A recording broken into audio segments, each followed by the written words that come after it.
y vi volar por en medio del cielo a otro ángel que tenía el Evangelio eterno para predicarlo a los moradores de la tierra, a toda nación, tribu, lengua y pueblo.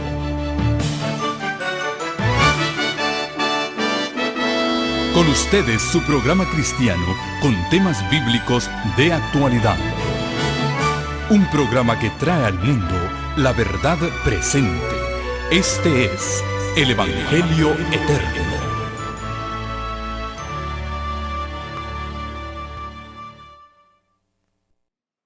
El tema de hoy lleva por título El remanente profetizado. Dios siempre ha tenido un pueblo que le sirva en esta tierra. El plan de Dios desde el comienzo fue que todos los habitantes de este planeta que Él creó hubieran sido hijos de Dios que le alababan como lo hacen el resto de los seres creados en el universo. Pero ustedes saben que nuestros primeros padres, Adán y Eva, pecaron, desobedecieron el mandato de Dios. Y así, la serpiente antigua, que se llama Diablo y Satanás, llegó a tomar control de este planeta Tierra. Y desde aquel entonces, a todo aquel que se ponga del lado de Dios, el diablo desata una guerra infernal contra él. En nuestra lección de escuela sabática de esta mañana vimos esa primera promesa de Dios en Génesis capítulo 3 y versículo 15, que dice, Dios dirigiéndose a la serpiente, a Satanás, pondré enemistad entre ti y la mujer, entre tu simiente y la simiente de ella. Esta, la simiente de la mujer, el descendiente de la mujer, te herirá en la cabeza y tú le morderás en el calcañar. Todos sabemos que la serpiente es el dragón. Podemos leer en el libro de Apocalipsis, en el capítulo 17, Apocalipsis capítulo 12 y versículo 9. Y fue lanzado fuera el gran dragón, la serpiente antigua, que se llama Diablo y Satanás, el cual engaña al mundo entero, fue arrojado a la tierra y sus ángeles fueron arrojados con él. Así que la serpiente antigua es también llamada el dragón, el diablo, Satanás. Pero la promesa de Génesis 3:15, que fue realmente una maldición contra la serpiente y un decreto de muerte contra la serpiente, es también una promesa para nosotros. Pondré enemistad entre ti, hablándole a la serpiente, y entre la mujer. La serpiente sabemos que es Satanás, el rebelde, el archienemigo de Dios. ¿Y quién es la mujer? Bueno, originalmente se refería a Eva, ¿verdad? Porque él estaba hablando a la serpiente y a Eva. Pero la serpiente es el diablo que ha seguido persiguiendo a la descendencia de la mujer. Y en lenguaje profético, simbólico, la mujer representa ¿a qué? la iglesia, el pueblo de Dios. Y hay un conflicto, así como se llamaba nuestra lección de escuela sabática de hoy, un conflicto cósmico, un conflicto universal entre el dragón y la mujer. Pero la promesa es que un descendiente de la mujer, entiéndase, Cristo, iba a aplastar la cabeza de la serpiente, aunque ésta le haría daño mordiéndole con su veneno mortal en el calcañar. Y Cristo tuvo que morir por ese veneno del pecado que introdujo Satanás en este mundo, pero gracias a su muerte trajo salvación para todos aquellos que creen en él. Entonces, esta guerra entre el dragón y la mujer ha sido desde el comienzo. Desde el comienzo. La iglesia en esta tierra al principio tenía 2 miembros solamente, Adán y Eva, los hijos de Dios en este planeta. Pero resulta que los 2 apostataron. E inmediatamente que cayeron en pecado vino la promesa de la redención.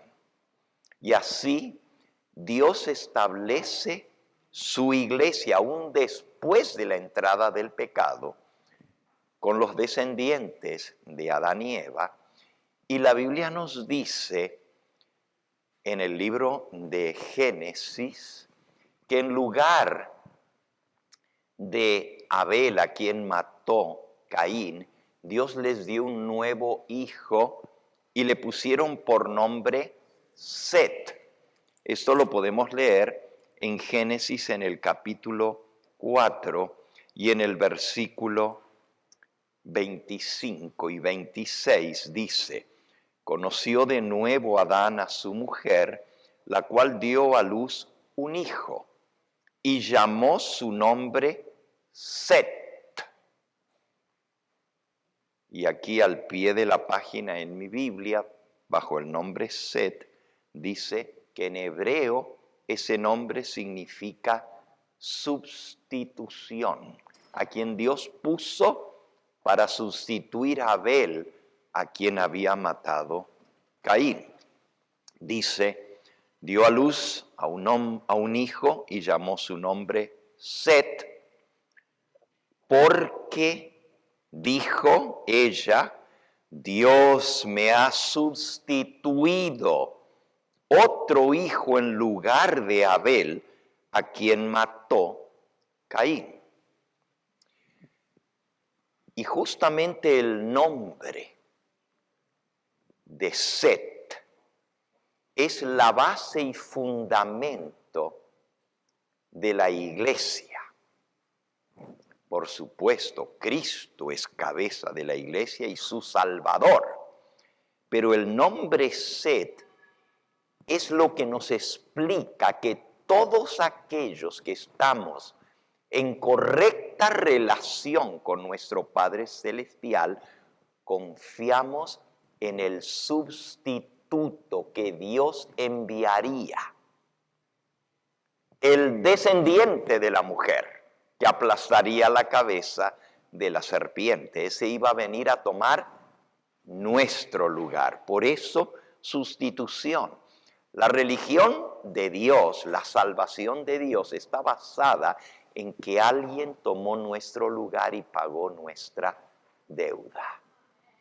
Es muy interesante que de Set en adelante se establece y se extiende los adoradores del Dios verdadero, la iglesia de Dios en esta tierra. Dice el versículo 26, el que sigue. A Set también le nació un hijo y llamó su nombre Enós. Entonces los hombres comenzaron a invocar el nombre de Jehová.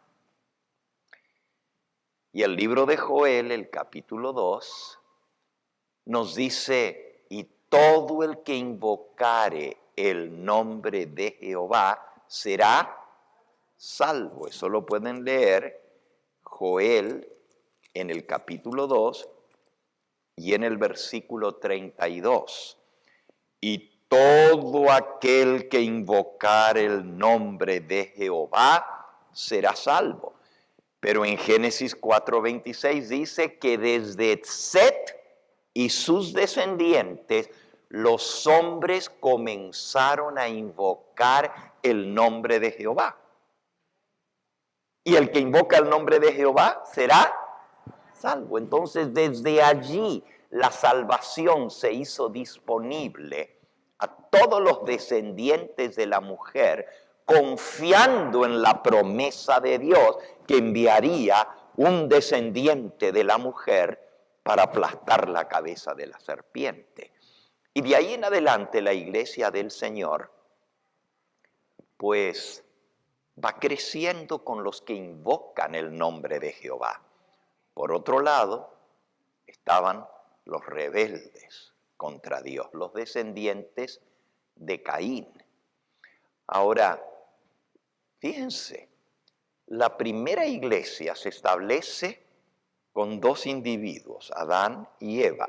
Aún después de la entrada del pecado, Dios restablece su plan de que puedan vivir en armonía con Dios, esta vez a través del sustituto, el cordero que se mató en el jardín del Edén, o como dice el libro de Apocalipsis en el capítulo 13 y en el versículo 8, hablando acerca de ese cordero que sirve de sustituto para la paga del pecado, o como lo dijo Juan el Bautista, he aquí el Cordero de Dios que quita los pecados del mundo, dice en el versículo 8, hablando acerca de la bestia, y hoy vamos a hablar un poquito acerca de esto también, dice, la adoraron a la bestia todos los moradores de la tierra,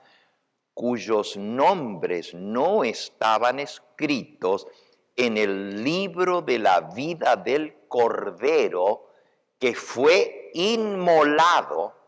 Inmolado quiere decir sacrificado desde el principio del mundo.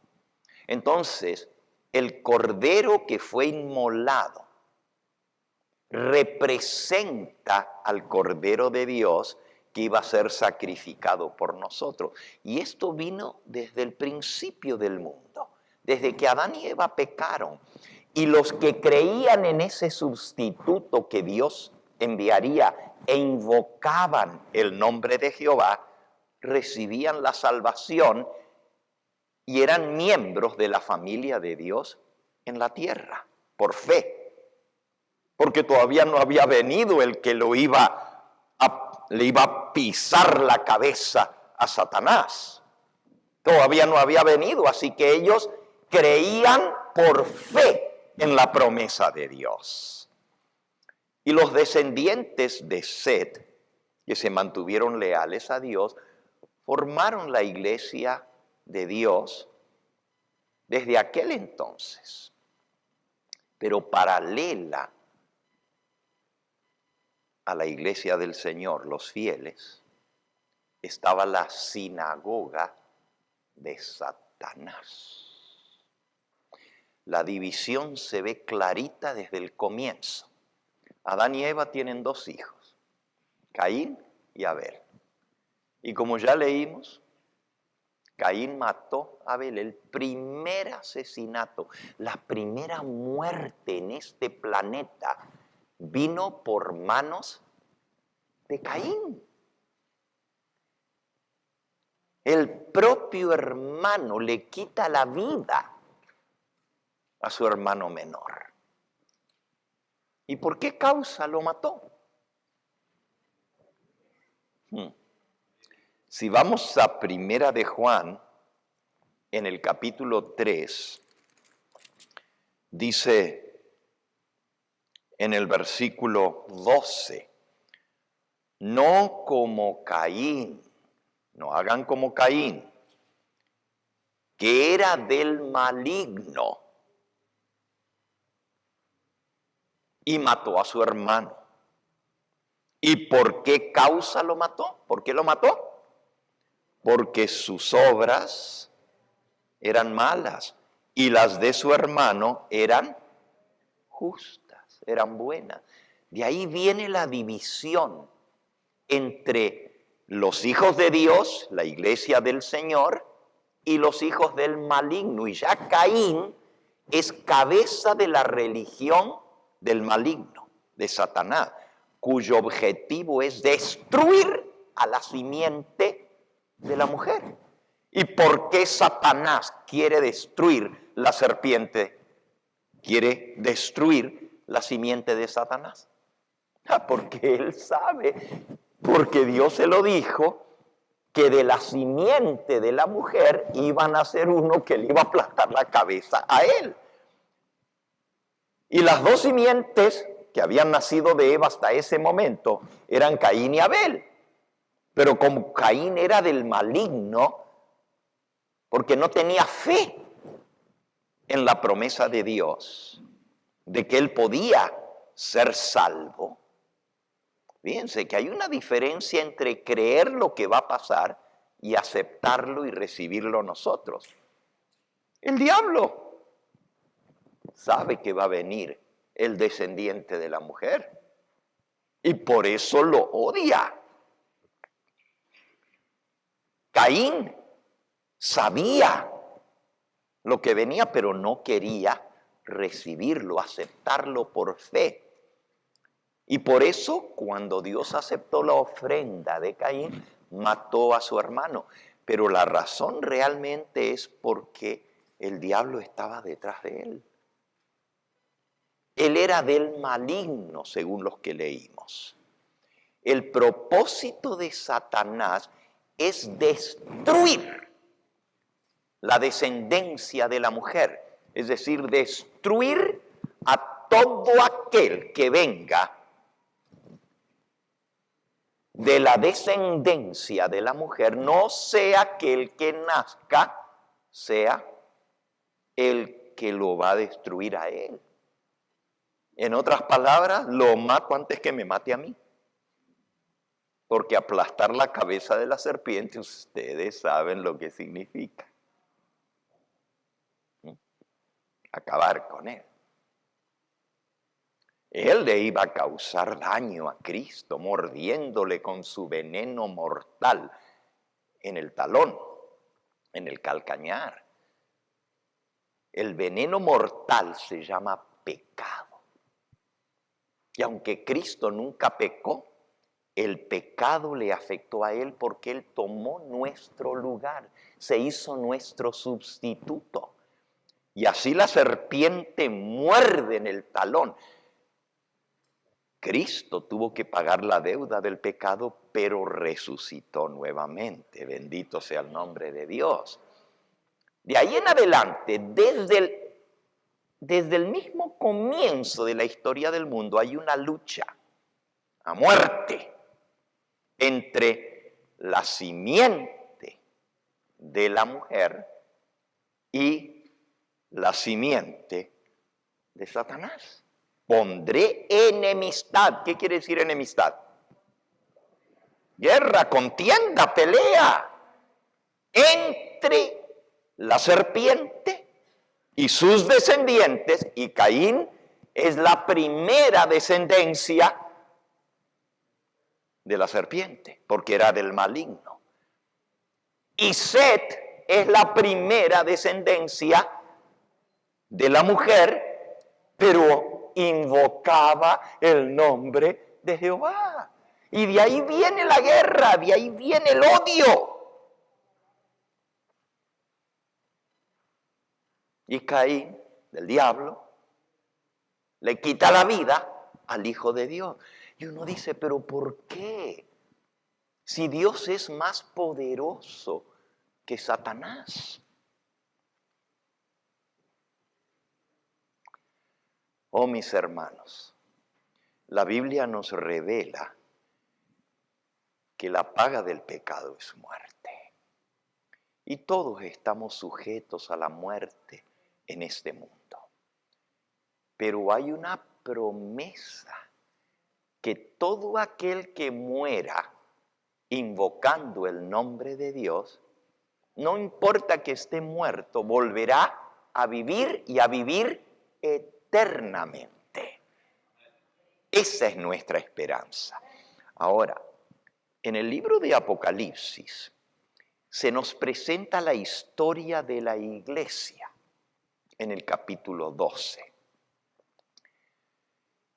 Jesús establece su iglesia fundado en las promesas de la sustitución, de que Él vendría, de que un descendiente de la mujer vendría a salvar la raza humana. Y todos los que creen e invocan el nombre de Dios son salvos por esa fe en la promesa. Ahora, con el tiempo, la promesa se va a hacer realidad.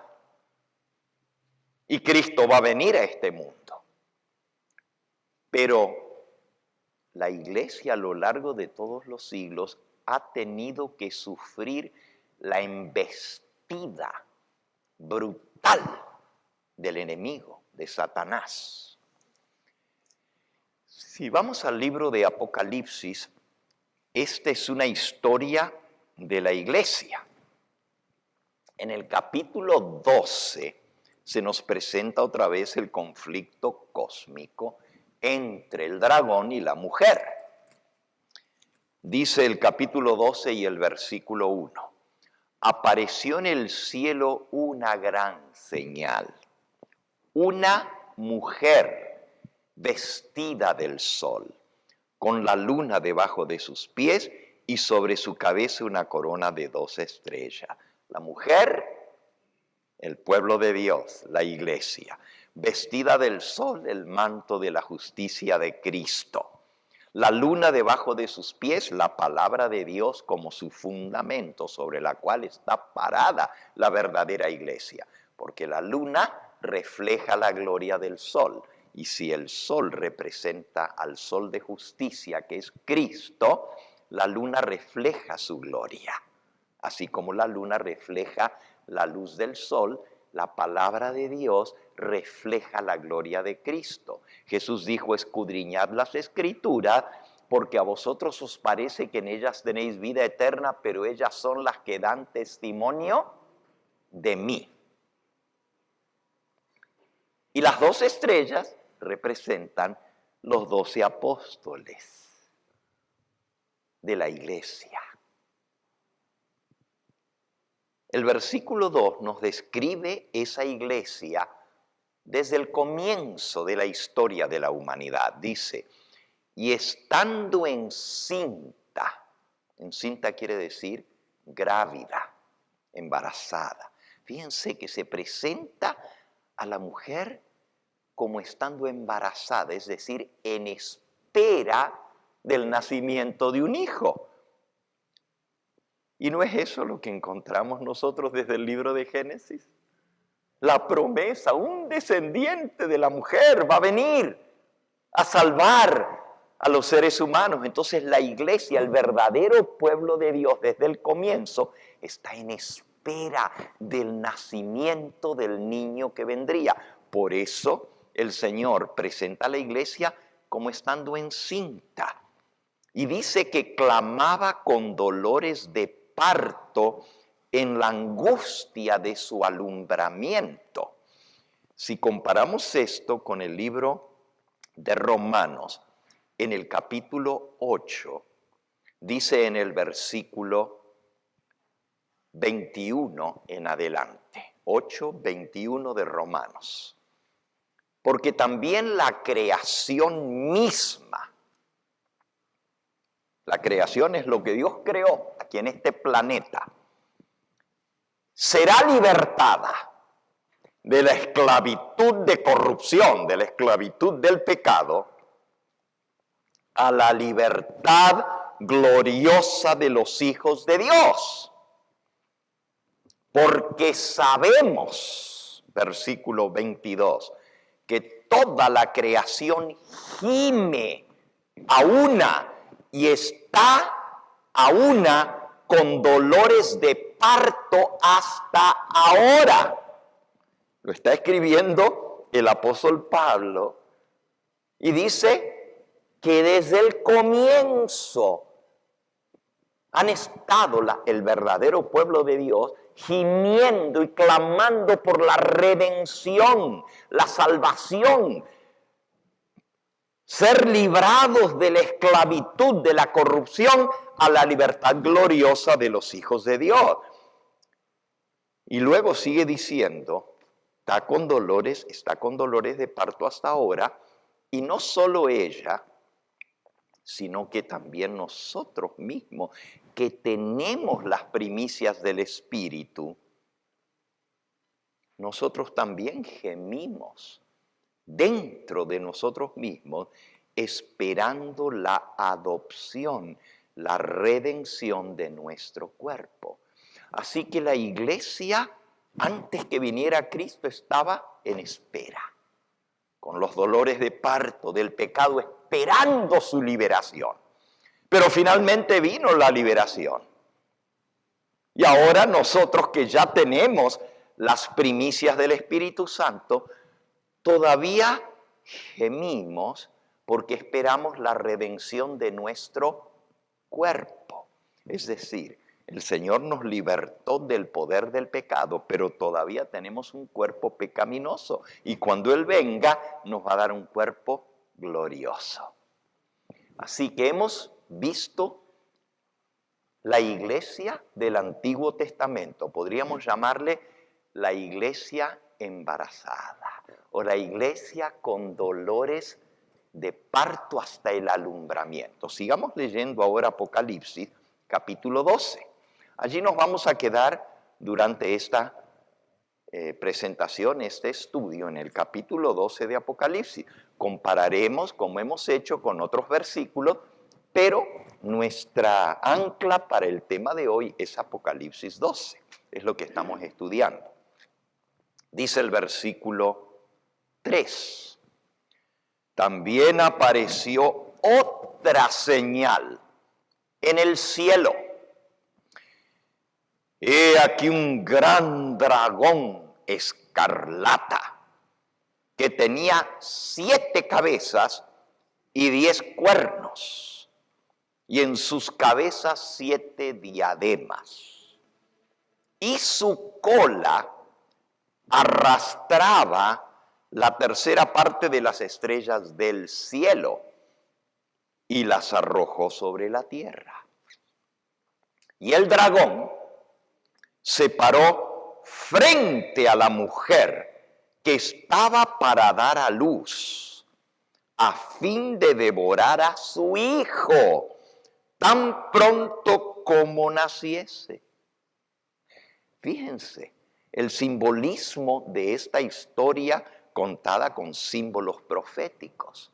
El diablo, el dragón, a quien realmente odia.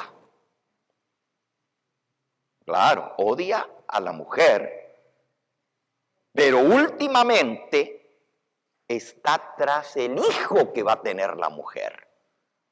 Ese es el que él quiere aplastar antes que le aplasten la cabeza a él. Por eso dice que está esperando mientras la mujer está dando a luz. ¿Para qué?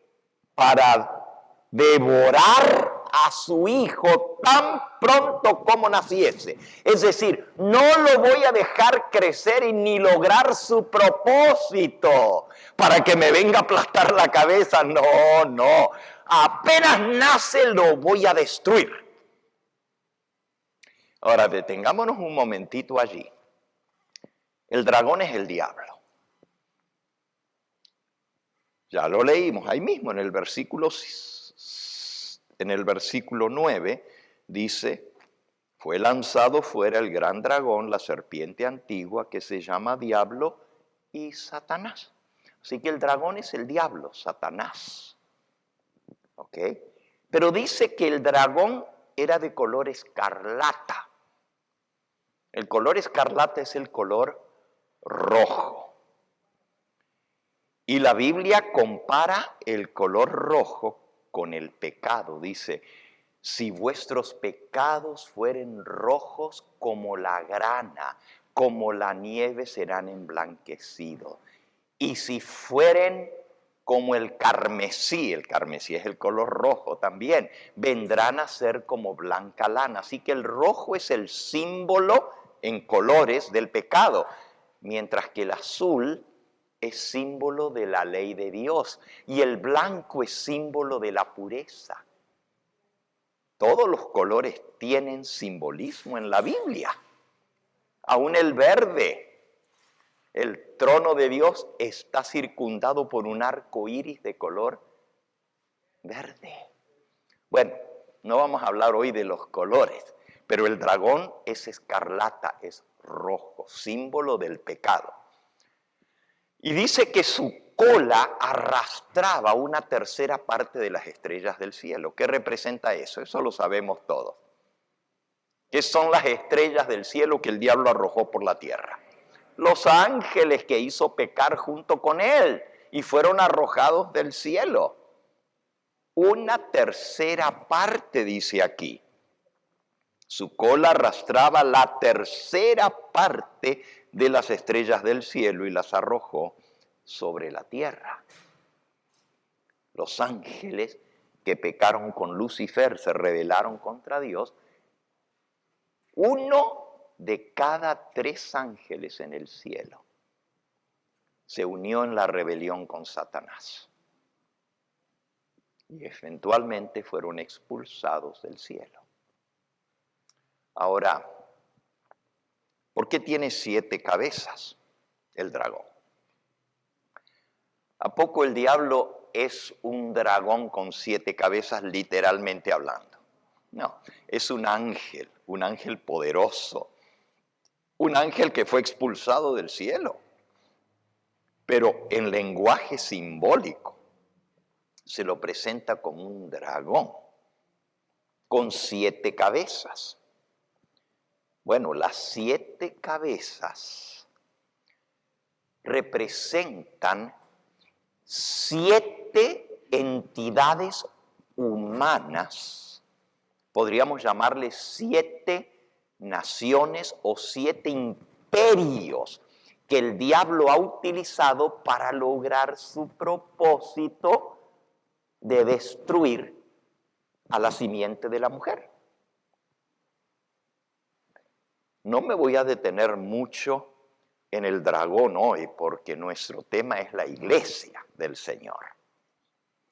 Pero dice aquí que el dragón se paró frente a la mujer que estaba para dar a luz a fin de devorar a su hijo tan pronto como naciese. Las cabezas, las 7 cabezas del dragón representan 7 entidades, gobiernos, imperios, naciones, utilizadas, manejadas, manipuladas por Satanás para perseguir a la simiente de la mujer.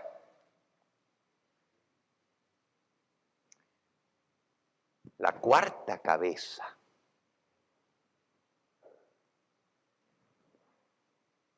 es Roma. La primera cabeza es Babilonia. La segunda cabeza es Medo-Persia. La tercera cabeza es Grecia. Y la 4ª cabeza es Roma, el imperio romano. Y resulta que cuando Cristo nació, el rey Herodes, gobernador romano de Judea, cuando vinieron los sabios de Oriente buscando dónde está el rey que ha nacido, venimos para adorarlo. Herodes paró las antenitas. Un rey que ha nacido. Yo también quiero saber dónde está. Vayan, averigüen y después vienen y me dejan saber. Ustedes conocen la historia de los reyes de Oriente. Pero cuando ellos encuentran a Jesús en Belén, porque la estrella los guió, Dice que se le apareció en visión y Dios les avisó que no volvieran a Jerusalén, sino que se fueran por otro camino y que no le fueran a decir a Herodes dónde estaba el niño. Cuando Herodes se vio burlado por los sabios de Oriente, dio una orden terrible. Mandó a matar a todos los bebecitos varones que habían nacido en Belén, porque pues los sacerdotes que fueron traídos leyeron en la Biblia que el lugar donde iba a nacer el Mesías, el prometido, la simiente de la mujer, iba a ser en Belén. Y entonces el rey Herodes dijo, vayan a Belén, cuando lo encuentren vienen y me dicen. El plan de él era matar al niño, porque no iba a haber otro rey más que él. ¿Cómo iba a permitir que nazca un nuevo rey? Pero cuando se vio burlado, manda a dar la terrible orden.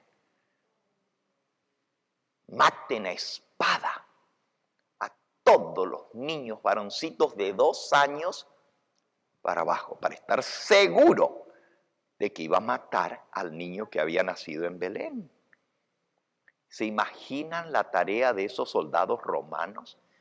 Tener que ir a arrancar de los brazos de las madres, niños amamantando, sacárselos de los brazos y pasarlos a filo de espada. Por eso la Biblia dice, voz de lloro en Belén. La sangre de los niños inocentes corrió en Belén. Terrible. Esa era la 4ª cabeza del dragón tratando de matar al hijo de la mujer tan pronto como naciese. ¿Lo logró? Ajá, miren lo que sigue diciendo Apocalipsis 12. El dragón se paró frente a la mujer que estaba para dar a luz a fin de devorar a su hijo tan pronto como naciese. Y ella, versículo 5, dio a luz un hijo varón que regirá con vara de hierro a todas las naciones. Y su hijo fue arrebatado para Dios y para su trono.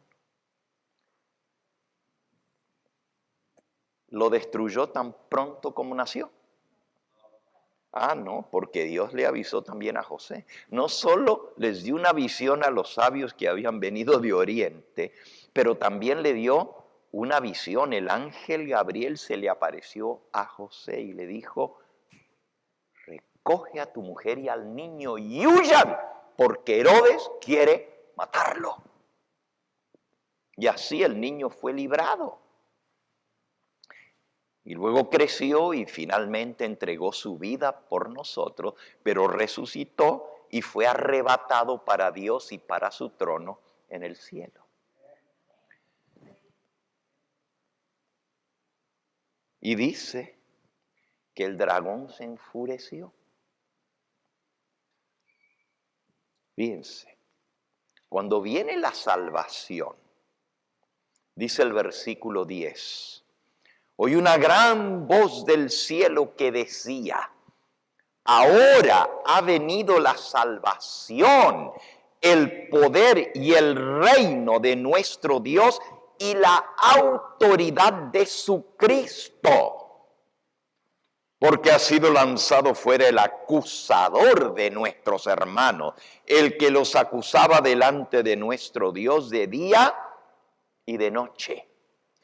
Fíjense, después que Adán y Eva pecaron, el control de este mundo pasó en las manos de Satanás. Él era el príncipe de este mundo.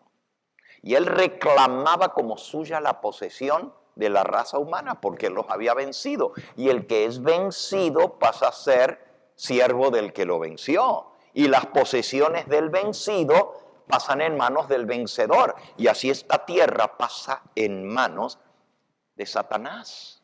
Y los seres humanos él los reclama como sus súbditos, como sus esclavos, porque yo les gané. Pero ahora viene un hombre nacido en este planeta, descendiente de la mujer que había pecado allá en el jardín del Edén, pero el diablo no lo puede hacer caer. Trató de todas las maneras, o de matarlo, de destruirlo, o de hacerlo caer, porque si él sabía que si lo hacía pecar, iba a pasar bajo su posesión. No lo pudo hacer pecar. ¿Se acuerdan en el desierto todas las tentaciones y las trampas que le puso y no lo pudo hacer pecar? Y así Cristo terminó su vida en esta tierra victorioso. Nunca jamás había pecado. Por eso pudo dar su vida por ti y por mí. Porque si hubiera pecado, tendría que haber muerto por su pecado. Pero como nunca pecó, dio su vida en sustitución por la nuestra. Y porque Él era Dios, podía pagar por la vida de todas las criaturas a quienes Él le había dado la vida. Y así fue arrebatado para Dios y para su trono. Pero dice que cuando la salvación fue lograda, dijeron, en el cielo hubo voces, cánticos diciendo, ahora ha venido la salvación y la autoridad de Cristo, porque ha sido lanzado fuera el acusador. Después que Adán y Eva pecaron, el diablo acusaba, no a los que él tenía en su bolsa, como a Caín, y a toda su sinagoga, no, a esos no. Acusaba, dice aquí,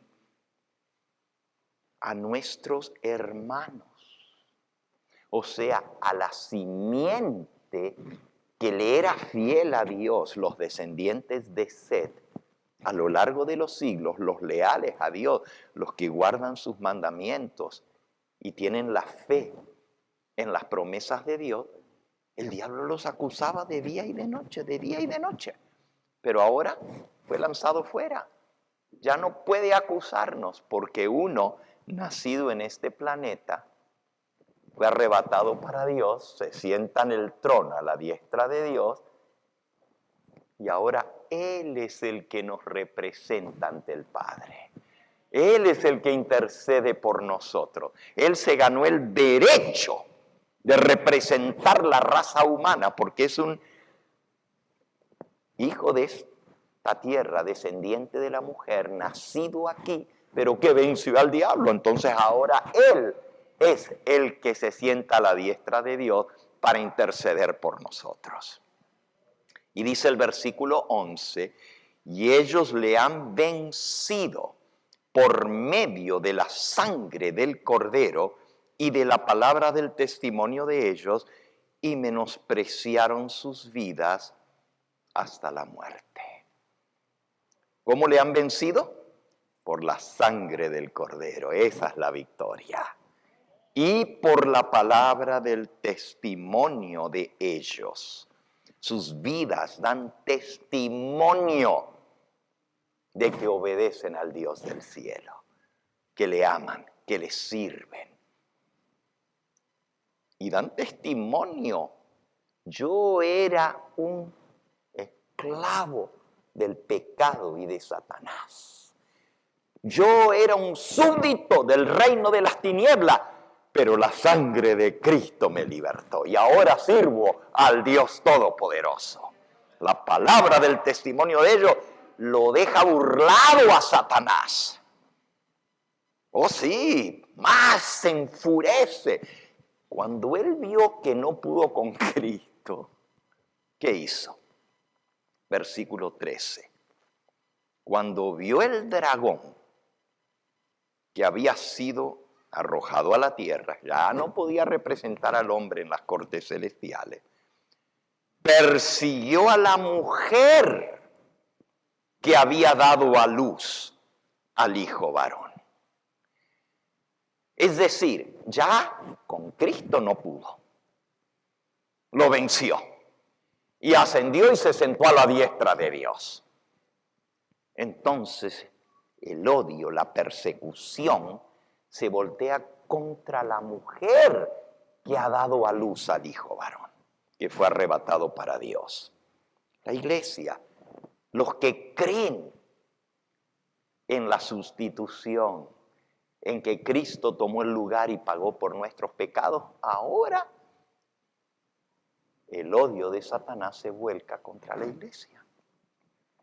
Y dice, se le dieron a la mujer las dos alas de la gran águila, para que volase delante de la serpiente al desierto, a su lugar, donde es sustentada por un tiempo y tiempos y la mitad de un tiempo.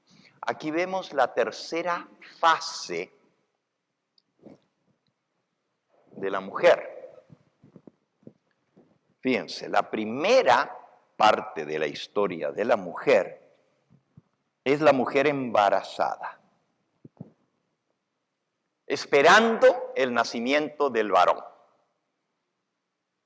La segunda etapa de la mujer es la mujer dando a luz al hijo varón.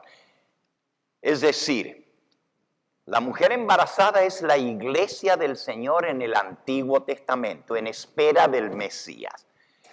La mujer dando a luz es la iglesia en la era apostólica, dando a luz al hijo varón. Pero la tercera etapa de la mujer es la mujer huyó al desierto. Podríamos llamarle el periodo de la iglesia en el desierto. Se le dieron a la mujer las dos alas de la gran águila para que volase de delante de la serpiente al desierto, a su lugar donde es sustentada por un tiempo y tiempos y la mitad de un tiempo. Ahora les hago una pregunta. Si la cuarta cabeza del dragón fue la que quiso destruir a Cristo tan pronto como nació y no lo logró, el diablo ahora trata por la quinta cabeza. Les dije que no iba a explicar en detalle lo del dragón, pero todas las cabezas del dragón también están representadas en la Biblia por 7 bestias que son manipuladas por el dragón para perseguir al pueblo de Dios. Y para aquellos que les guste investigar más a fondo, les voy a dar las 7 características de una bestia. No es cualquier poder político. Una bestia, para ser considerada una bestia profética, tiene que tener estas 7 características. Y recuerden, las 7 cabezas que tiene el dragón corresponden a las 7 bestias que aparecen en la Biblia. Hay 4 en el libro de Daniel.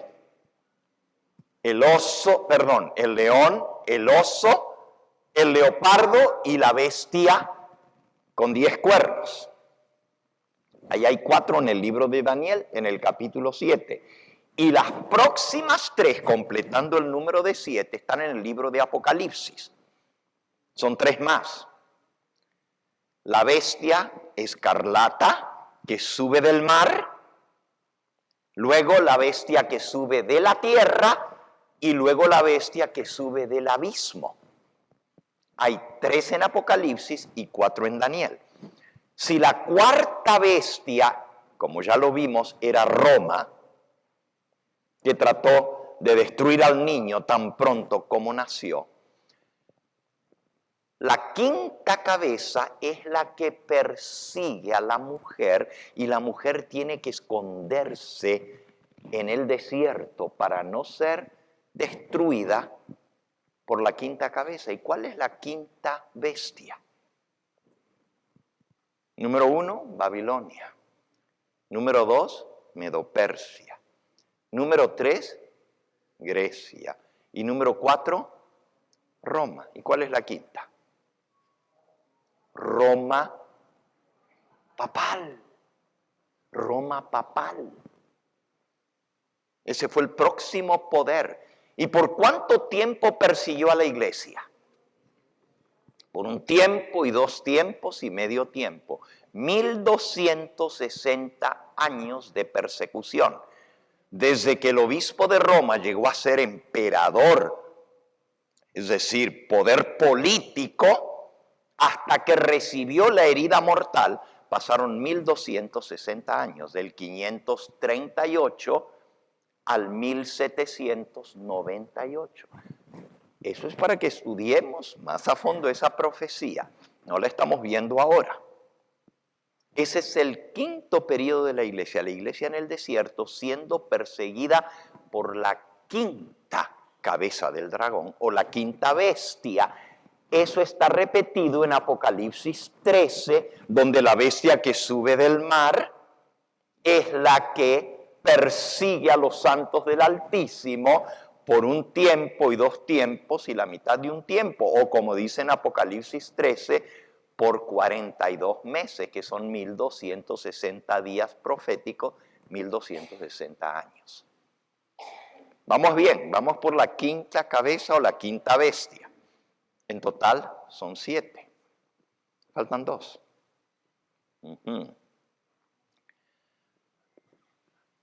Les estaba dando las 7 características de una bestia, ¿verdad?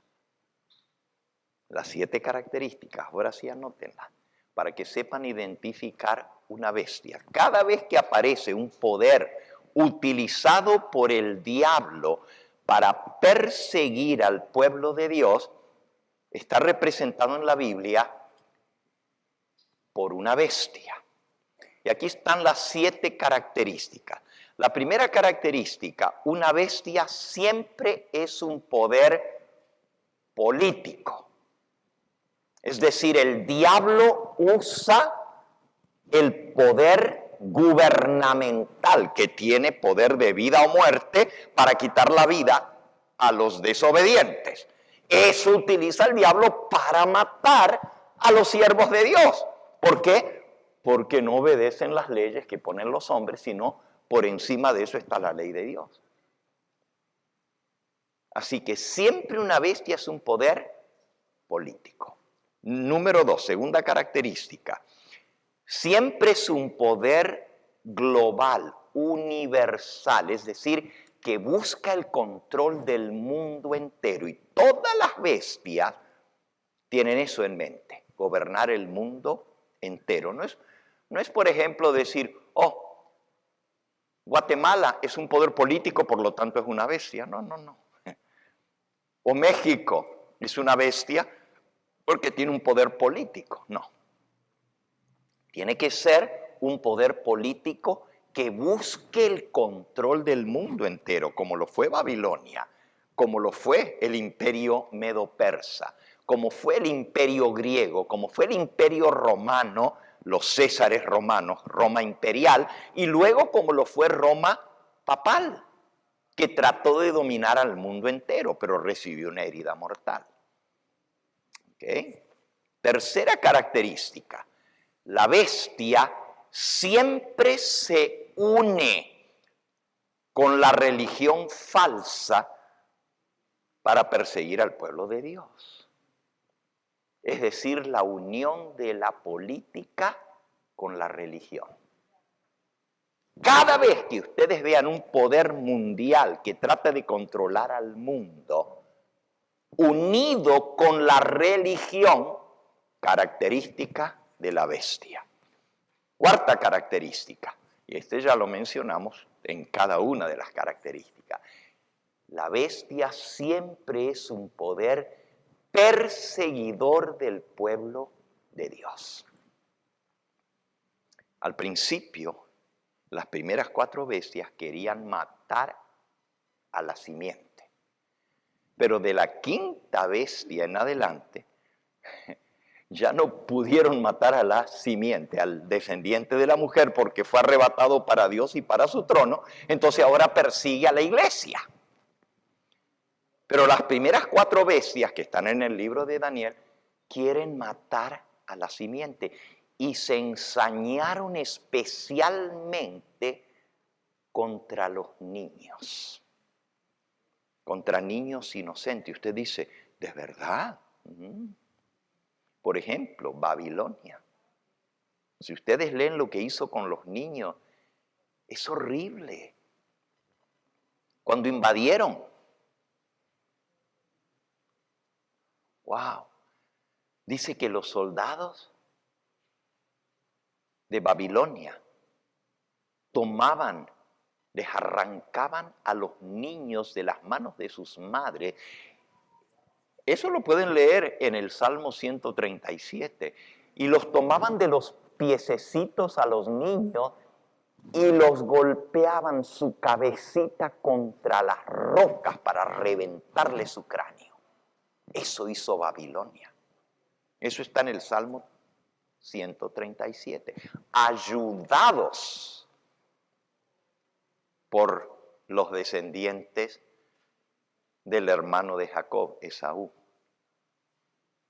Los edomitas le ayudaron a Babilonia porque ellos escaparon a la nación cercana para buscar refugio. Y en lugar de que sus hermanos que descendían del mismo vientre de la madre les dieran el apoyo cuando fueron invadidos por Babilonia, los entregaban en las manos de los soldados romanos. Miren, se los puedo leer.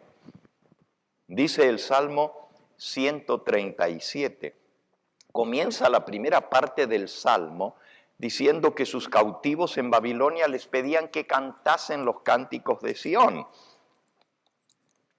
Dice, junto a los ríos de Babilonia, versículo 1, allí nos sentábamos y aún llorábamos acordándonos de Sión.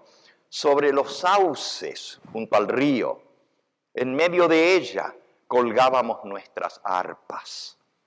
Y los que nos habían llevado cautivos nos pedían que cantásemos. Y los que nos habían desolado nos pedían alegría, diciendo, cantadnos algunos de los cánticos de Sión. ¿Cómo cantaremos cántico de Jehová en tierra de extraños? Si me olvidare de ti, oh Jerusalén, pierda mi diestra su destreza. Es decir, que ya no pueda tocar más el arpa si me olvido de ti, oh Jerusalén. Mi lengua se pega a mi paladar, que ya no pueda cantar. Si de ti no me acordare, si no enalteciere a Jerusalén como preferente asunto de mi alegría. Pero ahora viene la última parte del Salmo 137. Dice, oh Jehová, recuerda contra los hijos de Edom el día de Jerusalén, los descendientes de Esaú, que era la nación de al ladito. Ahora se llama Jordania ese país, al lado de Israel, Jordania. Pero en aquella época se llamaba Edom.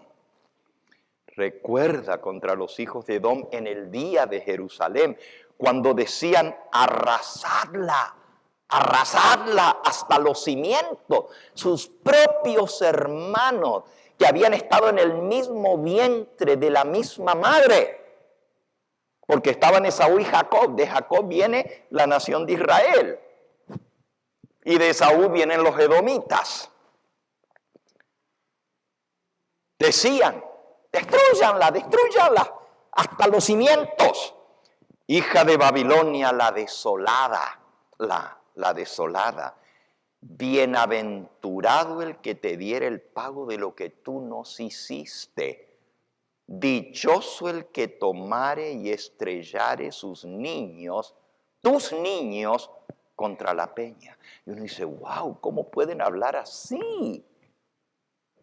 Todavía estaba fresco en su mente cuando estaban en Babilonia con sus arpas colgadas en los sauces, lo que habían hecho los edomitas. Y eso lo pueden leer en el libro de Abdías. Abdías es el libro más cortito del Antiguo Testamento,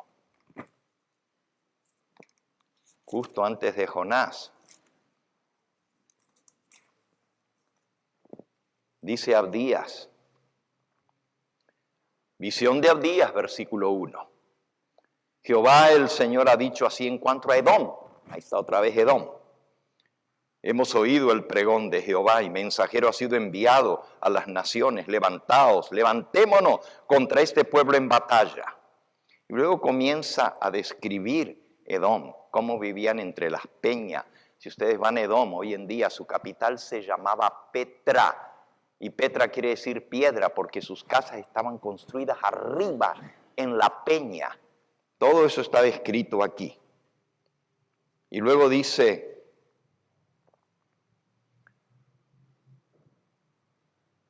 por la injuria, versículo 10, de tu hermano Jacob, te cubrirá vergüenza y serás cortado para siempre.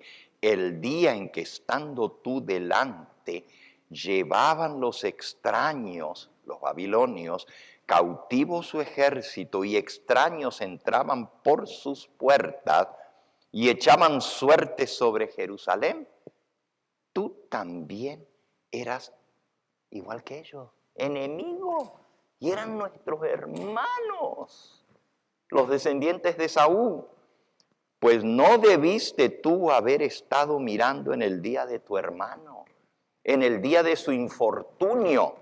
No debiste haberte alegrado de los hijos de Judá en el día en que se perdieron, ni debiste haberte jactado en el día de la angustia.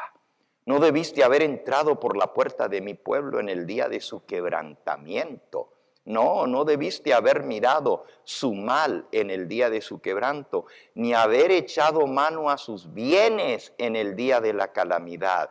Tampoco debiste haberte parado en las encrucijadas para matar a los que de ellos escapasen, ni debiste haber entregado a los que quedaban en el día de la angustia. Los que habían huido de Jerusalén cruzaban al otro lado a la nación cercana para buscar protección. ¿Y qué hacían? Se paraban en las encrucijadas de los caminos, en los cruces, en los cruceros, y donde veían huyendo, los agarraban y los entregaban en las manos del enemigo de Babilonia. Y Babilonia les reventaba la cabeza especial a todos, pero especialmente contra los niños se ensañó. Si seguimos con Medo-Persia,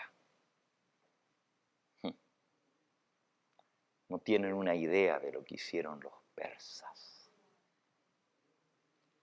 Luego vienen los griegos y su ensañamiento fue con los niños y jovencitos del pueblo de Dios, lavarles la mente contra el Dios del cielo. Y luego vienen los romanos. Y ya vimos lo que hizo el gobernador romano contra los niños inocentes. Hasta ahí el odio era contra los niños o jóvenes por las dudas que la simiente estuviera entre ellos. Pero de ahí en adelante la guerra es contra la mujer. Y nos queda la última parte de este tema, que son los últimos dos ataques del diablo. Volvamos a Apocalipsis 12. No les terminé de dar las 7 características, ¿verdad? Les di 5. Ok. Entonces les voy a dar las últimas 2. Ok. La primera característica es un poder político. La segunda es un poder político universal que busca el dominio mundial. Número 3, la bestia siempre está unida con la religión falsa, es decir, la unión del poder civil con el poder religioso. ¿Por qué creen ustedes? Bueno, no le voy a entrar a otro tema, pero ya lo prediqué aquí sobre Trump y lo que está haciendo, uniendo la política con la religión. Y eso es la formación de la imagen, de la copia de la bestia, cuando se une la política con la religión. ¿Okay? Próxima característica, la bestia siempre es un poder perseguidor del pueblo de Dios. Y la quinta, la bestia siempre es un poder blasfemo e idólatra. Es decir, siempre se pone en el lugar de Dios, se hace adorar como si fuera Dios. Esa es otra característica. Lo hicieron los babilonios, la estatua de oro que representaba al rey de Babilonia, que todas las naciones la adoraran. Lo hicieron los medo-persas. Oh rey Artajerjes, que nadie le pueda orar a otro Dios, rey Darío, sino a ti. Y si no, echados en el foso de los leones. Y luego Amán, que solo adoren al rey. Hay un pueblo que no te respeta, oh rey. Es mejor que los eliminemos otra vez. Eso eran los persas. Los griegos pusieron un dios griego en el templo de Jerusalén y mandaban a matar a todos los que no lo adoraran. Por eso la sexta característica, la bestia siempre termina dando un decreto de muerte contra el pueblo de Dios, contra los que no se le sujetan. Y la última característica, por supuesto, es obvia, quien está detrás del poder político religioso que persigue al pueblo de Dios y que da un decreto de muerte contra el pueblo de Dios, es Satanás. O sea, detrás de la bestia siempre está Satanás. Es más, las bestias son 7 cabezas del diablo, 7 poderes que él ha utilizado. Ahora volviendo a las últimas 2 ataques de Satanás. La primera etapa de la iglesia, miren, son 7 características de la bestia, pero son 7 etapas de la iglesia, porque cada una corresponde a una cabeza. Entonces, la primera etapa de la iglesia del Antiguo Testamento, la iglesia embarazada, esperando la venida del prometido, de la simiente de la mujer. La segunda etapa de la iglesia dando a luz, la iglesia apostólica, la iglesia de la época de Cristo y los apóstoles. Esa etapa termina cuando Jesús es arrebatado para Dios y para su trono. La tercera etapa de la iglesia es la iglesia perseguida. Primero por los judíos, después por los romanos y después por los romanos así llamados cristianos. El papado persiguiendo a los así llamados herejes por 1260 años. La próxima etapa de la iglesia es, vamos a leer el versículo de una vez, Apocalipsis 12. Leímos hasta el versículo 14. Se le dieron a la mujer las 2 alas de la gran águila para que volase delante de la serpiente al desierto, a su lugar donde es sustentada por un tiempo y tiempos y la mitad de un tiempo.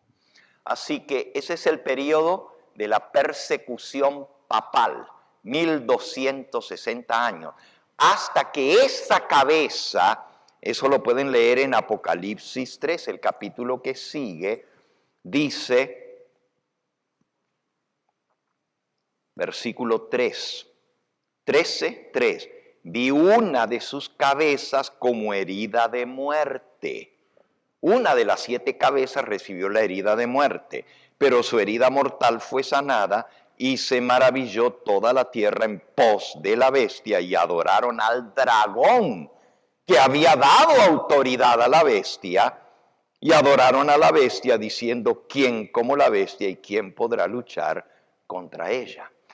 Así que la que recibió la herida mortal fue la 5ª cabeza, el papado.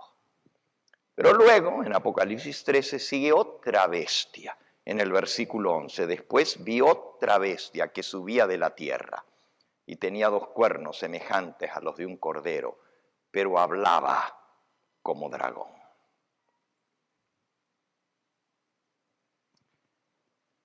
Ustedes saben a quién se refiere ese poder político religioso. Es el que forma la imagen de la bestia. La bestia que sube de la tierra representa a los Estados Unidos de Norteamérica, el próximo poder mundial. Miren cómo lo dice Apocalipsis 12. Después del tiempo, tiempos y medio tiempo, que nos lleva hasta el año 1798, ahí está surgiendo la próxima bestia, que tiene cuernos mansitos como de un cordero, la libertad civil, la libertad religiosa, está subiendo de la tierra. Fíjense, el papado recibe su golpe mortal en 1798, pero tan solo 20 años antes se independiza América de Inglaterra y comienza a surgir como un poder, mansito al principio, con libertad, pero que eventualmente va a hablar como ¿qué? Como dragón. ¿Lo dudan? ¿Dudan que esta nación iba a hablar como dragón? Pues miren lo que está pasando, hermano. Miren lo que está pasando actualmente. Dice el versículo 15, pero antes de llegar, leamos ahí el versículo 15, dice, la serpiente arrojó de su boca tras la mujer agua como un río, para que fuese arrastrada por el río. Pero la tierra ayudó a la mujer, pues la tierra abrió su boca y tragó el río que el dragón había echado de su boca. La tierra es un nuevo símbolo profético. La tierra representa no el mar, que son muchedumbres, pueblos, naciones y lengua, el viejo mundo, sino ahora la tierra, América, porque la bestia que tiene cuernos como de cordero sube de la tierra. Eso representa América. Y la tierra, dice, abre su boca para tragar el río que la mujer, el diablo quería anegarla, quería otra vez destruir la iglesia a través del río de persecución. La iglesia siendo perseguida, la Santa Inquisición, los fieles siendo muertos, pueblos enteros, los valdenses, los cátaros, los albigenses, los husitas, los moravos, pueblos enteros que fueron destruidos completamente. ¿Cuál era su crimen? Pues que creían en Jesús como su Salvador y no se sujetaban al obispo de Roma. Ese es el río de persecución que lanza. Pero entonces dice, la tierra abrió su boca y ayudó a la mujer, porque tragó el río que el dragón había echado de su boca. Aquí vemos la próxima etapa de la iglesia. La mujer siendo ayudada por la tierra. Si la tierra es América, América ayuda a la mujer. ¿Por qué? Porque paró la persecución. Todos los perseguidos podían venir a esta nación a recibir asilo. Hasta el día de hoy. La gente viene buscando asilo aquí porque la constitución de esta nación desde que se fundó es que iba a dar asilo para todos los perseguidos religiosos o por su filosofía o por su política. Aquí recibían protección. Esta es la tierra supuestamente de la protección. Pero miren lo que está pasando ahora. Esa bestia que tenía cuernos mansitos como de un cordero, va a hablar como dragón. Y eso es lo que está pasando ahora. Aún en violación a la Constitución. ¿Se imaginan decir que personas nacidas en esta tierra, en esta nación, si son hijos de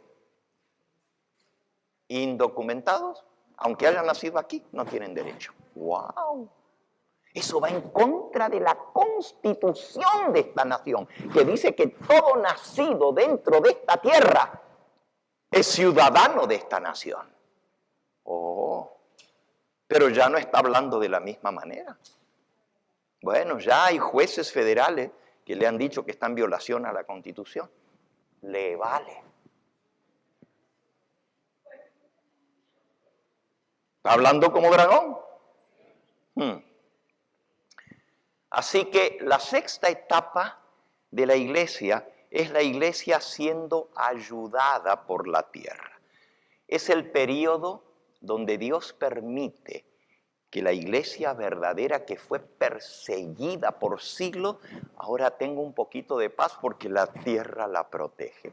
¿Por qué creen ustedes que la verdad restaurada, que fue echada por tierra y pisoteada por Roma papal, ahora tiene libertad de surgir en América?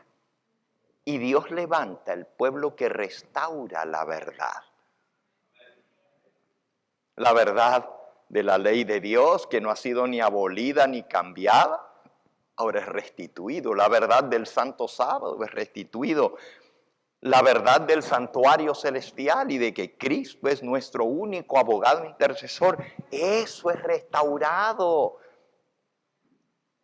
Y muchas otras verdades son restauradas. ¿Dónde? En la iglesia que surge en América. Dios levanta el movimiento de restauración de la verdad en Estados Unidos. Y de aquí iba a surgir para el mundo entero. Y los misioneros de esta iglesia que Dios levanta en el tiempo del fin son enviados a toda nación, tribu, lengua y pueblo. Esa es la etapa donde la tierra, Estados Unidos, ayuda a la mujer para que la persecución se detenga. ¿Puede haber persecución donde hay libertad religiosa? No puede haber. Pero si se violan los principios de la Constitución, comienza otra vez la persecución. Y eso nos lleva a la última etapa de la iglesia. Vamos al último versículo que fue nuestra lectura bíblica. Apocalipsis 12, 17.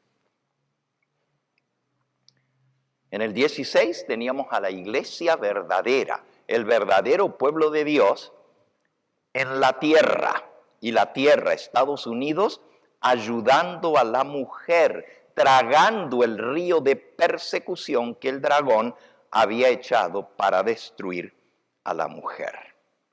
Y entonces, dice el versículo 17, entonces el dragón se llenó de ira contra la mujer. Primero la persigue, pero ahora se enfurece. Fíjense, vimos que la iglesia fue perseguida desde Caín y Abel, hermano. Desde allá comenzó la persecución. Caín mata a Abel. ¿Por qué? Porque pues él seguía al Dios verdadero y él se rebeló contra él. La iglesia en todas sus etapas siempre ha sido perseguida. Pero antes de ver el último pedacito de este tema, porque esta tarde el tema va a ser muy interesante, ¿qué constituye la verdadera iglesia? ¿Qué constituye la verdadera iglesia esta tarde?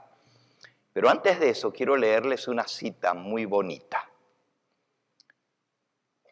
Primero está la promesa del Señor Jesús. ¿Y cuál es la promesa que Jesús le hizo a su iglesia? En el libro de Mateo, en el capítulo 18, dice, Mateo 16,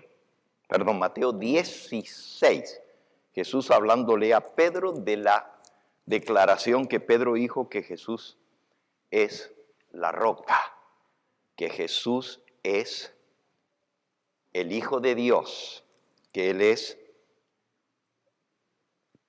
el Cristo.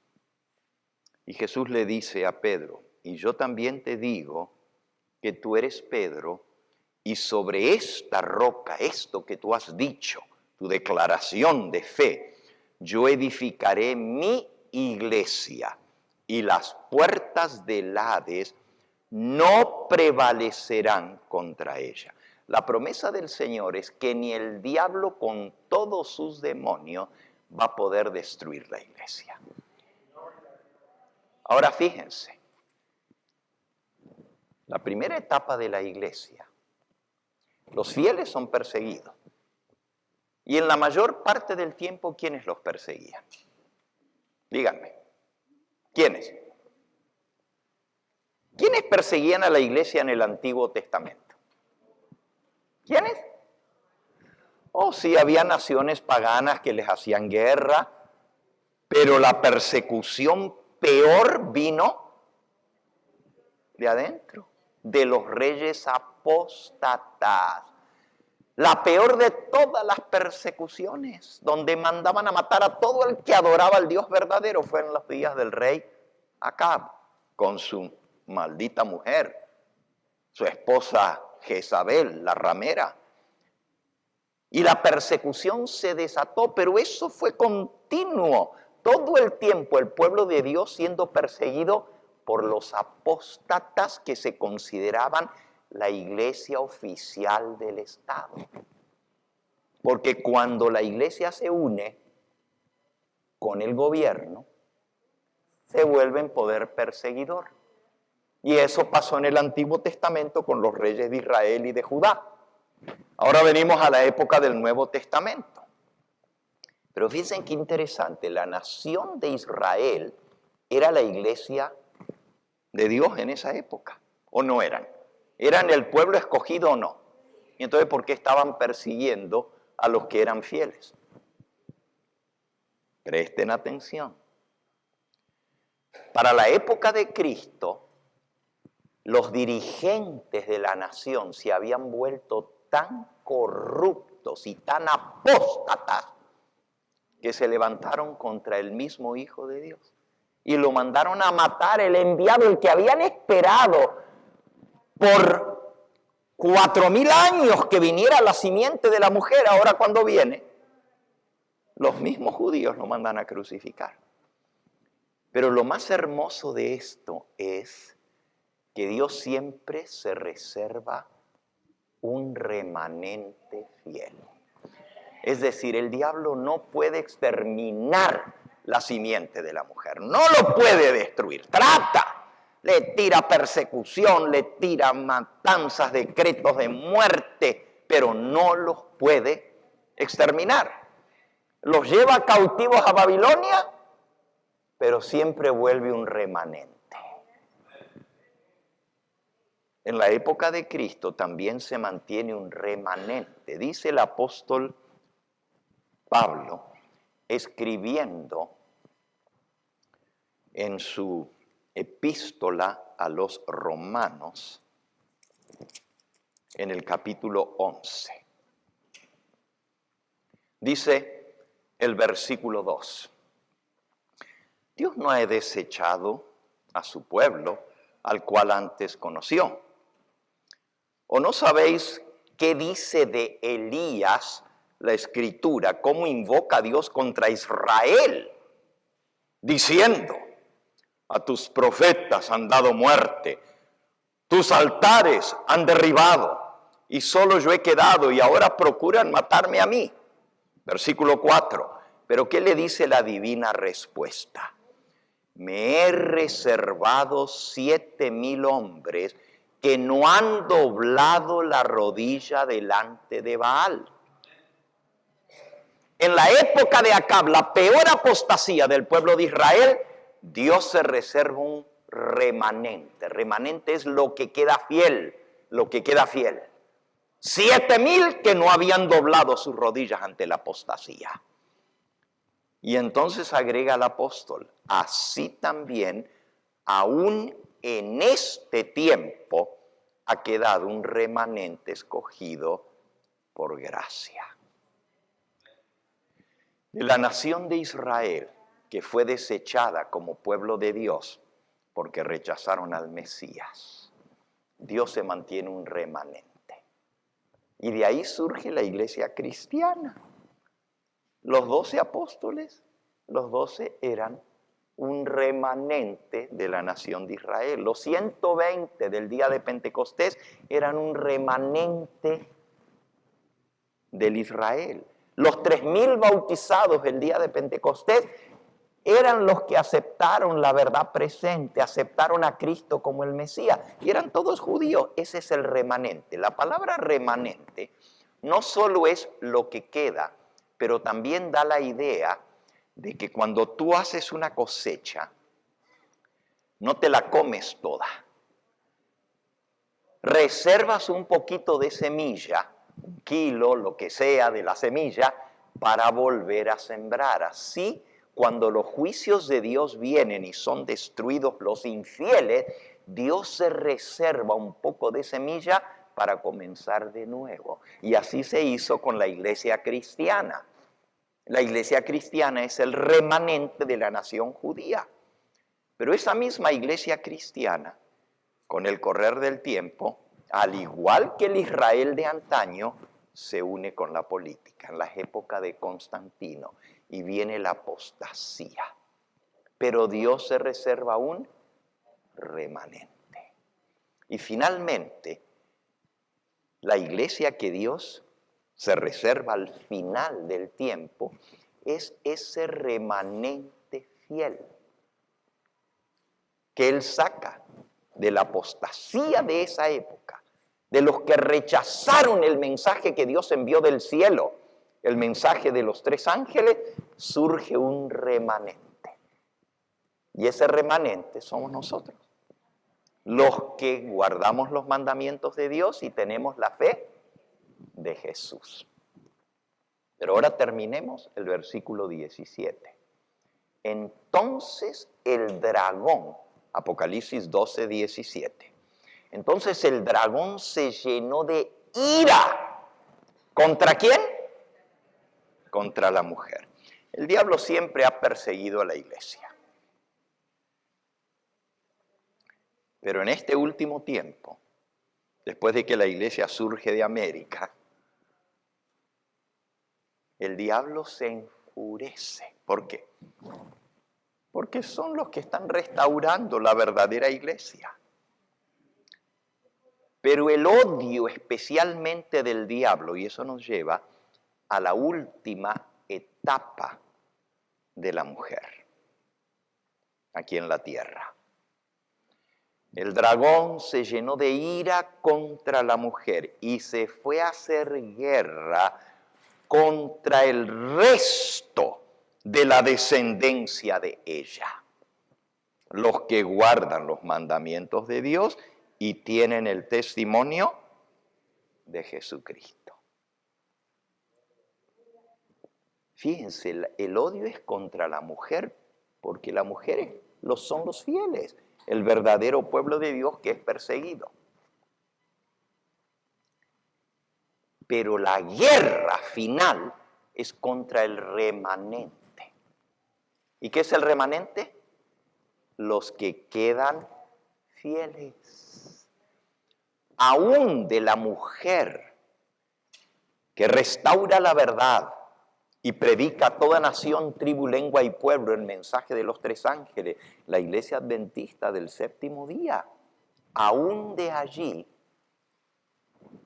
surge un remanente, los fieles, porque no todo lo que relumbra es oro. Y no todos los que están son, ni tampoco todos los que son del pueblo de Dios están dentro de la iglesia. Dios tiene muchos hijos suyos en las demás iglesias que aunque no tienen la verdad, son hijos de Dios. Por eso el mensaje del 2º ángel dice, ha caído Babilonia, salid de ella, pueblo mío. Así que en la iglesia remanente no están todos los que son del pueblo de Dios, pero tampoco todos los que están son. ¿Entendieron?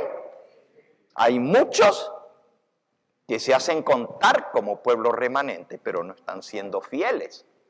Esta tarde vamos a ver cómo cuenta Dios a los miembros de la iglesia, porque vamos a ver en qué consiste la iglesia verdadera. Y Dios no cuenta por los libros de la iglesia. Dios cuenta de otra manera y lo vamos a ver esta tarde. Entonces, la última etapa de la iglesia es la guerra de Satanás contra el remanente. Y ese remanente estaba profetizado. Dice, el dragón se llenó de ira contra la mujer y se fue a hacer guerra contra el resto. El resto es lo que queda, el remanente de la descendencia de la mujer. Y entonces nos da dos características que la identifican. Los que guardan los mandamientos de Dios y tienen el testimonio de Jesucristo.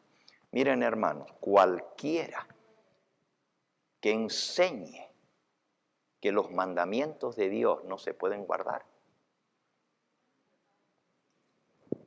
están fuera del pueblo de Dios. Están del lado de Satanás, porque el diablo es el que dice que la ley de Dios no se puede guardar. Pero también cualquiera que niegue el testimonio de Jesucristo no puede ser el remanente fiel. Porque el remanente fiel guarda los mandamientos de Dios. No dice que va a enseñar a guardar. No dice que va a decir que hay que guardar. Dice, los que guardan los mandamientos de Dios y tienen el testimonio de Jesucristo. Cualquiera que niegue el testimonio de Jesucristo o no lo obedezca, no puede ser parte del remanente fiel. Y la guerra del diablo va a ser contra el remanente que guarda todos los mandamientos de Dios y tiene el testimonio de Jesucristo. Termino en esta hora con esta promesa preciosa. Ustedes saben, el remanente fue profetizado y se nos ayuda a identificarlo claramente. En el libro Maranata, que es el que estamos leyendo ahora para este año 2025, nuestro matinal que este servidor tiene a bien grabar cada día. En la página 17 del libro Maranata, dice así: no ha habido ni una sola nube que ha caído sobre la iglesia para la cual Dios no haya hecho provisión. Alabado sea su nombre. Ni una nubecita ha venido sobre la iglesia para la cual Dios ya no la tenía provista de antemano. Sigue diciendo, no se ha levantado ni una sola fuerza opositora para contrarrestar la obra de Dios que Dios no lo haya previsto. ¡Wow, hermano! Todos esos poderes del diablo, esas cabezas que trataron de destruir, ya Dios lo sabía de antemano e hizo provisión. Él sabía que iban a tratar de matar al niño tan pronto como naciera. Hizo provisión de antemano. Le mandó un sueño a los sabios de Oriente. Le mandó un sueño a José y le dijo, toma a tu mujer y al niño y huyan, porque Herodes lo quiere matar. Para todo Dios ha hecho provisión de antemano. Y todo lo que ha ocurrido ha sucedido como Dios lo predijo por medio de sus profetas. Es decir, no nos toma por sorpresa. ¿Y por qué no nos toma por sorpresa? Porque Él ya lo dijo de antemano. Miren nomás este versículo. Algunos dicen, pero ¿y por qué Dios permite que su pueblo, que le ama, que le sirve, sea perseguido? Leo ahora palabras del Señor Jesús en San Juan en el capítulo 15. Dice, si el mundo os aborrece, versículo 18. Juan 15, 18. Si el mundo os aborrece, sabed que a mí me aborreció antes que a vosotros. Si fuerais del mundo, el mundo amaría lo suyo. Pero porque no sois del mundo, antes yo os elegí del mundo, Por eso el mundo os aborrece.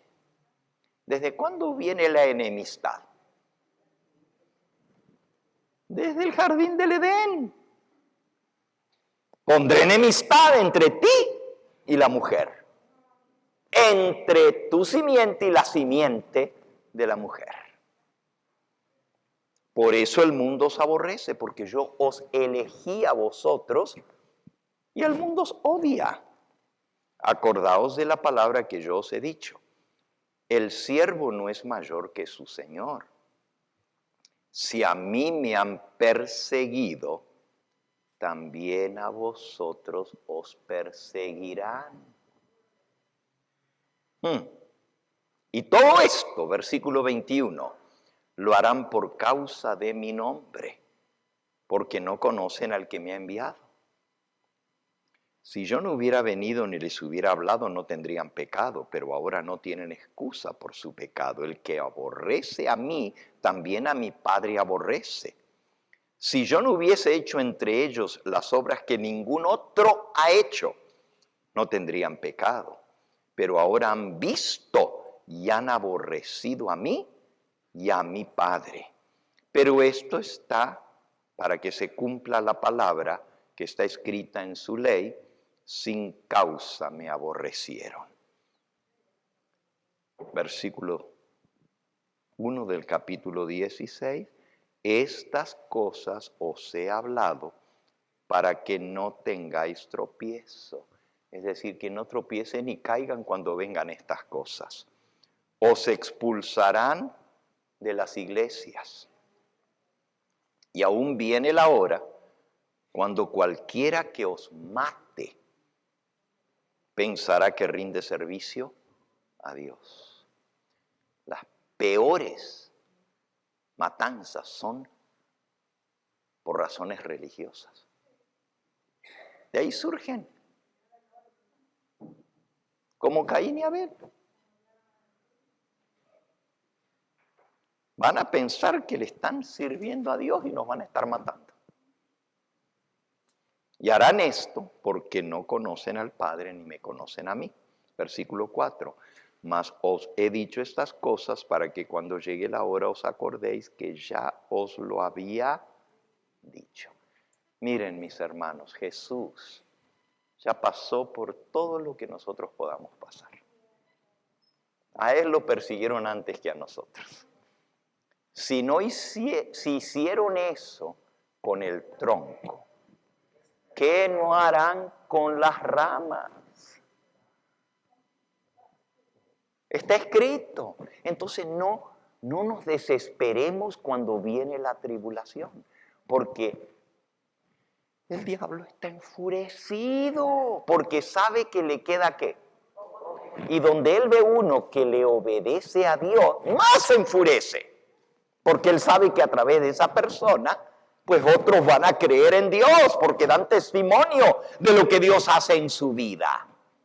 Entonces se enfurece y se hace guerra contra los últimos de la descendencia de la mujer, los que guardan los mandamientos de Dios y tienen el testimonio de Jesucristo.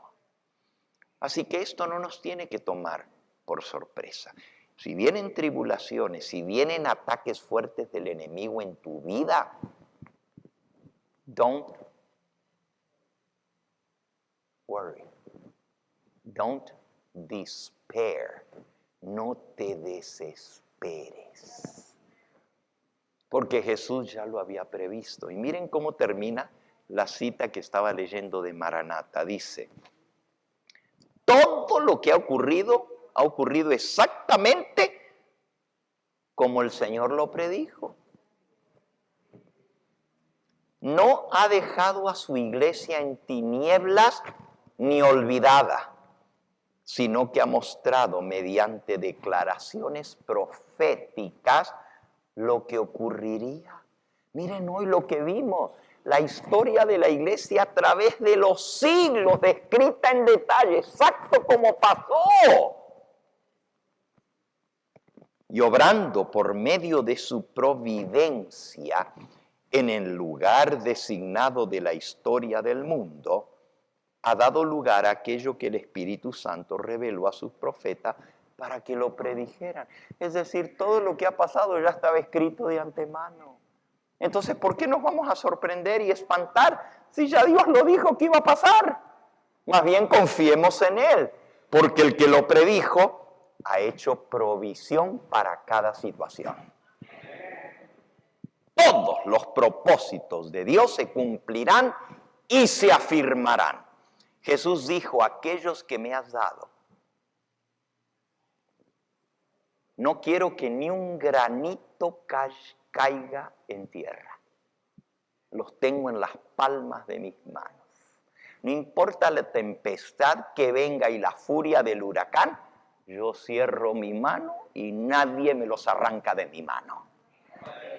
Ni el diablo mismo, ni quitándote la vida, te pueden quitar de las manos del Señor.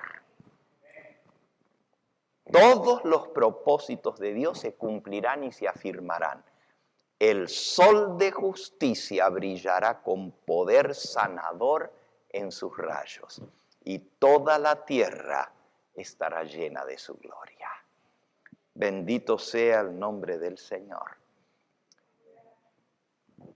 ¿No te da confianza saber que todo está predicho? ¿No te da seguridad saber que la iglesia está en las manos del Señor? ¿No te da ánimo pensar que el Señor dice por el profeta Isaías que su pueblo escogido que Él llamó, dice, por eso los van a perseguir, dijo Jesús, porque yo los escogí y ustedes no son del mundo, son míos, y el mundo pues va a odiar lo que no es de Él. Pero también dijo a través del profeta Isaías, el que atenta contra mi pueblo, atenta contra la niña de mis ojos. Es decir, cualquiera que se levante contra uno de los hijos fieles de Dios, le está metiendo el dedo a Dios en la niña de su ojo. ¿Ustedes quieren saber cómo reacciona una persona cuando le meten el dedo en la niña de su ojo? Pues así reacciona Dios cuando tocan a uno de sus escogidos. No te preocupes, porque Dios te tiene cubierto. El Señor te tiene protegido. Dice el Salmo 91, el que habita al abrigo del Altísimo morará bajo la sombra del Omnipotente. Bajo sus alas estarás seguro. Confía. No dudes de ese Dios que te ama. Confía. Entrégale tu vida y dile, Señor, venga lo que venga. En mi vida, tú me tienes en la palma de tus manos. Y no me puede nadie arrancar de tu mano. Los únicos que podemos salirnos de la protección del Señor somos nosotros, si escogemos ir en contra de su voluntad. Pero mientras estemos haciendo su voluntad, estamos cubiertos, estamos protegidos. Yo quiero invitarte en esta hora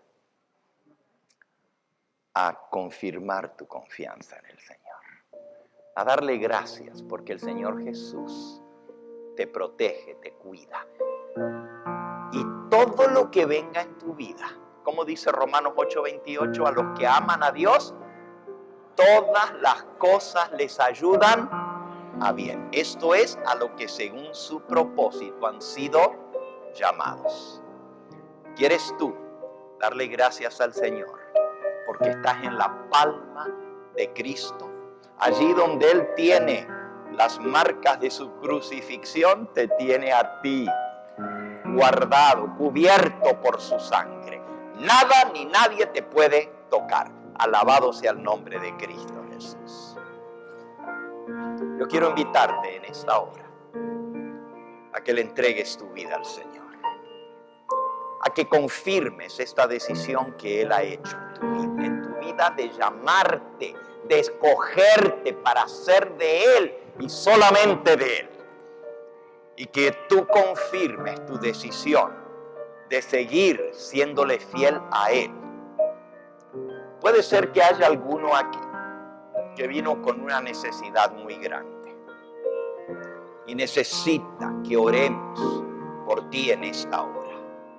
Tenemos un Dios que escucha las oraciones y las va a responder. Si hay alguna persona que vino con alguna angustia, alguna necesidad muy grande, que necesita que oremos por usted en esta hora. Todos necesitamos oración porque el ataque del diablo es contra todos. Y más fiel eres al Señor, más odio te tiene. Te tiene en la mirilla. Te está mirando a ver por dónde te agarra. Pero no te preocupes. El Señor es más poderoso que todas las huestes de Satanás juntas. Si hay alguien que necesita una oración especial, o quizás alguien que aún no ha hecho un pacto de salvación con Cristo. Ese pacto es: yo voy a ser tu hijo, Señor. Sálvame, perdóname, límpiame con tu sangre y de hoy en adelante te pertenezco a ti. Cristo dijo: el que creyere y fuere bautizado será ¿qué? Salvo. Pero el que no creyere está condenado. Si hay alguien aquí que aún no ha hecho ese pacto de salvación con Cristo, yo quiero invitar a esa persona que se acerque aquí para orar especialmente por él o por ella. Los que aún no han tomado el paso del bautismo, vengan por favor aquí cerquita para orar por ustedes. Si el Señor los trajo hoy, es porque el Señor quiere la salvación tuya, la de tu hijo, la de tu hija, la de tus seres queridos. Amén. Amén. Gloria a Dios. Vengan aquí. Señor te bendiga, mi hermanita. Gloria a Dios por eso. Qué bonito es verte aquí. Muchas gracias. Muchas gracias. ¿Hay alguien más que necesita venir? Acérquense en el nombre del Señor. Vamos a orar por ustedes, que el Señor los confirme en este llamado. No hay por qué temer, porque Jesús ganó la victoria por nosotros. Si hay alguna otra persona que aún no ha hecho ese pacto de salvación con Cristo, yo quiero invitar a esa alma que se acerque aquí y vamos a orar por él o por ella. Amén, alabado sea el nombre del Señor. Señor te bendiga, mi hermano. Gloria a Dios. Amén, amén. Desde Long Beach vino, desde Long Beach. Bendito sea el nombre del Señor. Bendito sea el nombre del Señor. Dios te bendiga, Jaime. Hay gozo, hay alegría en el corazón de Cristo y también en nuestro corazón, porque no fueron rebeldes al llamado del Señor. Si hay alguien más, este es el momento de acercarte. Vamos a orar por todos los que estamos aquí y especialmente por aquellos que hoy están aceptando al Señor Jesús como su Señor y Salvador para sellar su pacto con Él de salvación. ¿Hay alguien más? Espera un minutito más. Si Dios te está llamando, acércate. Si tú sabes de alguien que está aquí y que aún no ha tomado ese paso de entregar su vida al Señor, acércate y dile: te acompaño a pasar al frente, así como hicieron estos hermanos que acompañaron a Cándida a venir hasta aquí. Acércate tú y dile: ven, pasemos al frente para que la bendición del Señor te alcance. Otros vienen solos, ¿verdad? Gloria a Dios por eso. Amén. Amén. Gloria a Dios por esto.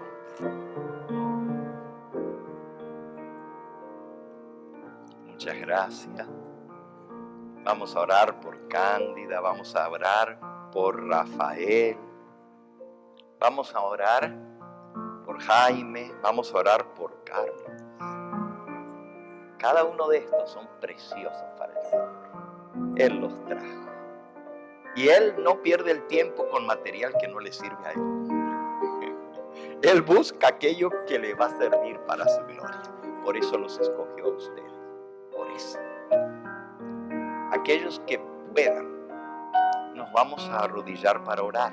Si no puedes arrodillarte, nomás siéntate allí, inclina tu rostro, inclina las rodillas de tu alma delante del Señor. Y vamos a pedir por cada una de estas preciosas almas. Amante Padre y Dios nuestro, aquí estamos de rodillas delante de tu presencia. Gracias, Padre Santo, porque tú nos amas con un amor infinito. Y porque desde que entró el mal en este mundo, tú habías hecho ya provisión de antemano para que todos aquellos que quisieran ser libres de las acechanzas del enemigo y de su maldad, pudieran tener refugio en Cristo Jesús, nuestro sustituto. Por eso tú permitiste que los golpes cayeran sobre Él, para que no cayeran sobre nosotros. Sabemos que Satanás está airado, pero nosotros confiamos en ti y en tus promesas. También, Señor, hay muchas almas que nos están viendo a través de los medios de comunicación, a través de los canales de televisión, del satélite, a través de las redes sociales, del internet. Oh Señor, donde quiera que estén, si tu Espíritu Santo ha tocado sus corazones y han tomado hoy la decisión, envía, Señor, a tus ángeles que tomen nota de cada uno de estos hombres y mujeres, de cada una de estas personas, así como yo tengo los nombres de los que han pasado aquí, que tus ángeles lleven esto hasta las mansiones del cielo.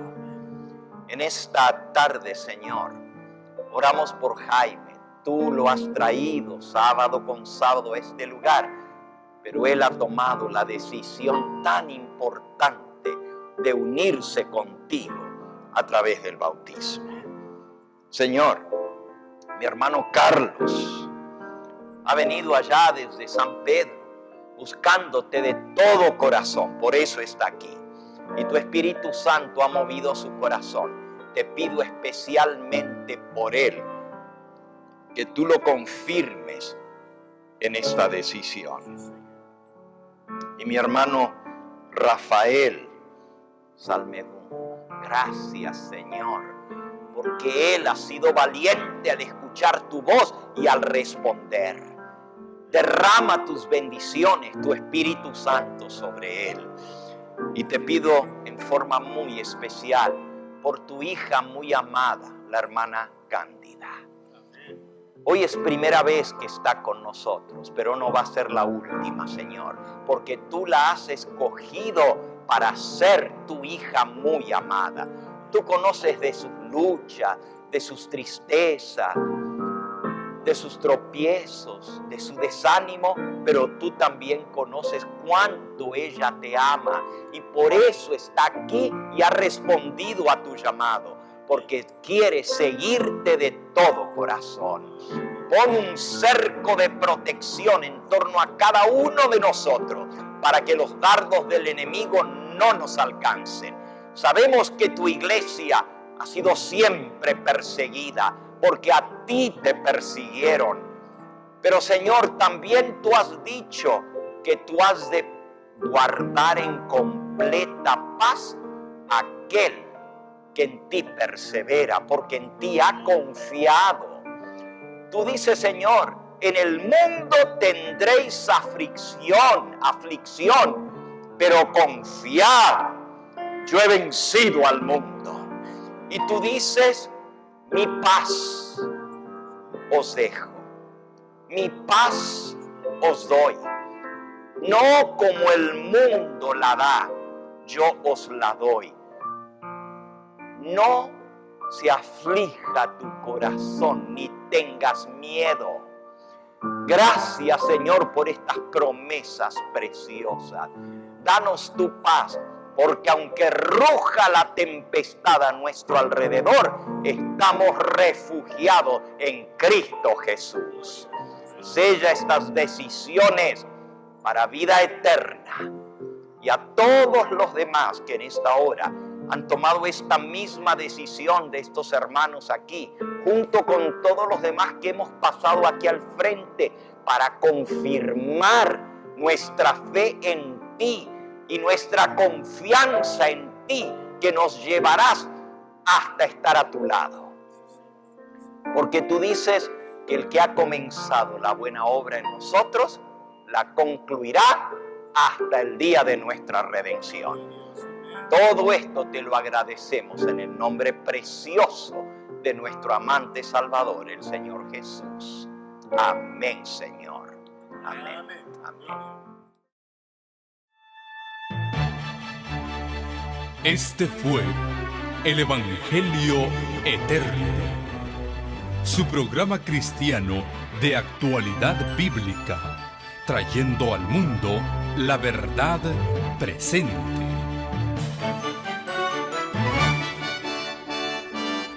Y vi volar por en medio del cielo a otro ángel que tenía el Evangelio Eterno, para predicarlo a los moradores de la tierra, a toda nación, tribu, lengua y pueblo.